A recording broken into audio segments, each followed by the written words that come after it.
ನಮಸ್ಕಾರ. ಎಲ್ಲರೂ ಹೇಗಿದ್ದೀರಾ? ಎಲ್ಲರೂ ಚೆನ್ನಾಗಿದ್ದೀರಾ ಅಂತ ಭಾವಿಸ್ತೀನಿ. ನಾನು ಕೂಡ ತುಂಬ ಚೆನ್ನಾಗಿದ್ದೀನಿ. Welcome back to my YouTube channel.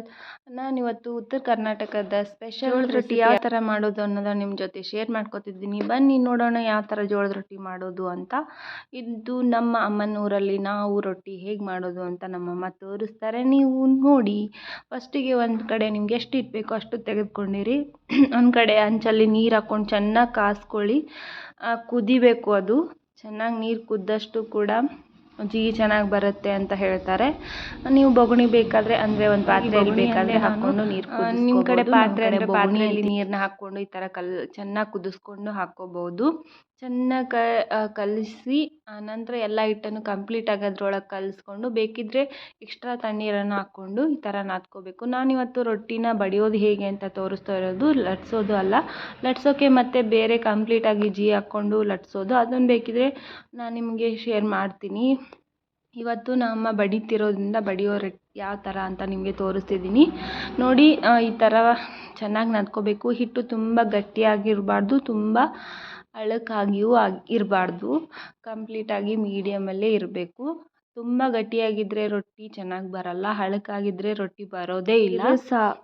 ನಿಮ್ಗೆ ಮೆತ್ತಗೆ ಇರಬೇಕು ಅಂದರೆ ಗಟ್ಟಿಯಾಗಿ ನಾದ್ಕೋಬಾರ್ದು, ಮೀಡಿಯಮಲ್ಲೇ ಇದ್ದರೆ ಬೆಟರ್. ತುಂಬ ಅಳುಕಾಗ್ಬಿಡ್ತಂದರೆ ರೊಟ್ಟಿ ಬಡಿಯೋಕ್ಕೆ ಬರಲ್ಲ, ಬಂಡಿಗೆಲ್ಲ ಮೆತ್ಕೊಳ್ಳೋಕ್ಕೆ ಸ್ಟಾರ್ಟ್ ಆಗುತ್ತೆ. ಹಾಗಾಗಿ ನೋಡಿಕೊಂಡು ಚೆನ್ನಾಗಿ ನಾದ್ಕೊಳೋದು ತುಂಬಾ ಇಂಪಾರ್ಟೆಂಟ್. ನಾವೆಷ್ಟು ಚೆನ್ನಾಗಿ ಹದವಾಗಿ ನಾದ್ಕೊತೀವಿ ಅಷ್ಟು ಚೆನ್ನಾಗಿ ರೊಟ್ಟಿ ಬರುತ್ತೆ.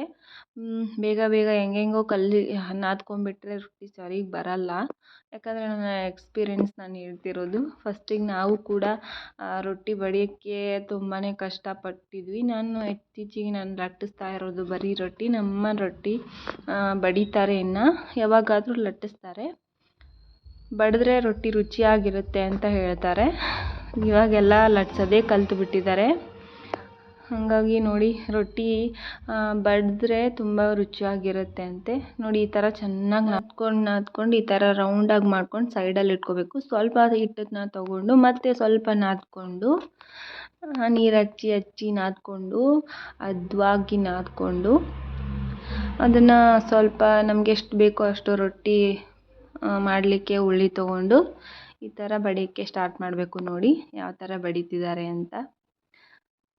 ಆ ಕಡೆ ಹಂಚನ್ನ ಕಾಯ್ಲಿಕ್ಕೆ ಅಂತ ನೀವು ಇಟ್ಟಿರಬೇಕು. ಚೆನ್ನಾಗಿ ಕಾದಿರಬೇಕು ಹಂಚು.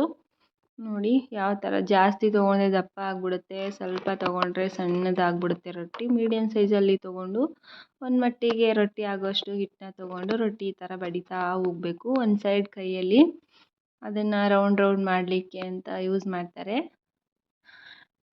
ಆ್ಯಂಡ್ ಎಡಗೈಲಿ ರೌಂಡ್ ಮಾಡೋಕ್ಕೆ ಅಂತ ಈ ಥರ ಮಾಡ್ತಾರೆ. ಆ್ಯಂಡ್ ಸ್ವಲ್ಪ ದೊಡ್ಡದಾಗ್ತಾ ಎರಡು ಕೈಲಿ ಬಡಿತಾ ಹೋಗ್ತಾರೆ. ಈ ಥರ ಬಡಿತಾ ರೊಟ್ಟಿ ನೋಡ್ತಾನೆ ದೊಡ್ಡದಾಗ್ಬಿಡುತ್ತೆ. ನಿಮ್ಗೆ ಎಷ್ಟು ಬೇಕೋ ಅಷ್ಟು ದೊಡ್ಡದು ಮಾಡಿಕೊಂಡು ನಂತರ ಹಂಚು ಚೆನ್ನಾಗಿ ಕಾದಿರುತ್ತೆ ನೋಡ್ಕೊಂಡು ಅದನ್ನು ಹಂಚ್ ಮೇಲೆ ಹಾಕಿಬಿಡ್ಬೇಕು. ಯಾವ ಥರ ಹಾಕಬೇಕು ಅಂದರೆ ಕೆಳಗಡೆ ಹಿಟ್ಟು ಹಾಕಿರ್ತೀವಿ ನೋಡಿ, ಹಿಟ್ಟು ಹಾಕ್ಕೊಂಡು ರೊಟ್ಟಿ ಬಡಿಯೋದು ತುಂಬ ಇಂಪಾರ್ಟೆಂಟ್. ನಾನು ಮರ್ತಿದ್ದೆ. ಹಾಗೆ ಬಡಿಯೋಕ್ಕೆ ಹೋದರೆ ಬಂಡಿಗೆ ಮೆತ್ಕೊಂಡ್ಬಿಡುತ್ತೆ ರೊಟ್ಟಿ. ಹಾಗಾಗಿ ಕೆಳಗಡೆ ಹಿಟ್ಟು ಹಾಕಿ ಬಡಿತಾ ಇರಬೇಕು. ನೋಡಿ, ಈ ಥರ ಕಾದ್ಮೇಲೆ ಕೆಳಗೆ ಹಿಟ್ಟು ಹಾಕಿರ್ತೀವಲ್ಲ ಅದನ್ನು ಮೇಲ್ಗಡೆ ಬರೋ ಥರ ರೊಟ್ಟಿನ ಹಾಕ್ಕೋಬೇಕು. ಚೆನ್ನಾಗಿ ಅದು ಸ್ವಲ್ಪ ಹೊತ್ತು ಬಿಟ್ಟ ನಂತರ ಹಿಟ್ಟಿನ ತೊಯ್ದಿರೋವಂಥ ಅರ್ಬಿಯಿಂದ ಅದನ್ನೆಲ್ಲ ಮೇಲ್ಗಡೆ ಹಿಟ್ಟನ್ನೆಲ್ಲ ಒರೆಸ್ಕೊಂಡ್ಬಿಡ್ಬೇಕು ಚೆನ್ನಾಗಿ. ನಂತರ ಅದನ್ನು ಸುಟ್ಕೊತ ಇನ್ನೊಂದು ರೊಟ್ಟಿ ಹಾಗೆ ಬಡಿತಾ ಇರ್ತಾರೆ ನೋಡಿ. ಈ ಥರ ಚೆನ್ನಾಗಿ ಹಂಚು ಒರೆಸ್ಕೊಂಡು ನೆಕ್ಸ್ಟ್ ಈ ಥರ ರೊಟ್ಟಿ ಇನ್ನೊಂದು ಹಾಕ್ಕೋಬೇಕು. ಯಾವ ಥರ ಅಂತ ಇನ್ನೊಂದು ಸಲ ತೋರಿಸ್ತೀನಿ. ಒಂದು ಕಡೆ ಹಿಟ್ಟಿನ ಅರ್ಬಿ ತಗೊಂಡಿರಬೇಕು ಒರೆಸ್ಲಿಕ್ಕೆ. ನೋಡಿ, ಈ ಥರ ಚೆನ್ನಾಗಿ ರೊಟ್ಟಿ ಬೆಂದಿದೆ ಅಂತ ನಮಗೆ ಅನಿಸುತ್ತೆ. ಈ ಥರ ಒಂದು ಸೈಡ್ ರೊಟ್ಟಿ ಬಡಿತಾ ಹೋಗಬೇಕು. ಹಾಗೆ ನೋಡ್ತಾನೆ ರೊಟ್ಟಿ ಬೆಂದಿದೆ ಅಂತ ನಮಗೆ ಅನಿಸುತ್ತೆ. ಆವಾಗ ನಾವು ತಿರುವು ಹಾಕ್ಕೋಬೇಕು. ತುಂಬ ಹೊತ್ತು ಬಿಟ್ಟರೆ ರೊಟ್ಟಿ ಸೀದೋಗ್ಬಿಡುತ್ತೆ. ಹಾಗಾಗಿ ನಾವು ಕರೆಕ್ಟ್ ಟೈಮಿಗೆ ತೆಗೆದು ತಿರುವು ಹಾಕ್ಬಿಡ್ಬೇಕು. ಈ ಥರ ತಿರುವು ಹಾಕೋಣ ಒಂದು ನಿಮಿಷ ಕೂಡ ಹಂಗೆ ಬಡಿತಾನೆ ನೋಡಿಕೊಂಡು ಇನ್ನೊಂದು ಸೈಡು ತಿರುವು ಹಾಕ್ಕೋಬೇಕು. ನೋಡಿ, ಈ ಥರ ತಿರುವು ಹಾಕ್ಕೊಂಡ ನಂತರ ರೊಟ್ಟಿನ ಚೆನ್ನಾಗಿ ಒತ್ಕೋಬೇಕು. ಆ ಥರ ಮಾಡೋದ್ರಿಂದ ರೊಟ್ಟಿ ಚೆನ್ನಾಗಿ ಬೇಯುತ್ತೆ ಮತ್ತು ಮೆತ್ತಗಾಗುತ್ತೆ, ತುಂಬ ಚೆನ್ನಾಗಿ ಆಗುತ್ತೆ ರೊಟ್ಟಿ. ಈ ಥರ 2 ಸತಿ ಮಾಡಿಕೊಂಡ್ರೆ ಜೋಳದ ರೊಟ್ಟಿ ರೆಡಿ. ಪ್ಲೀಸ್ ನನ್ನ ಚಾನಲ್ಗೆ ಸಬ್ಸ್ಕ್ರೈಬ್ ಮಾಡಿ. ಜೋಳದ ರೊಟ್ಟಿ ಯಾವ ಥರ ಮಾಡಿದ್ವಿ ಅಂತ ಕಮೆಂಟ್ ಮಾಡಿ ತಿಳಿಸಿ.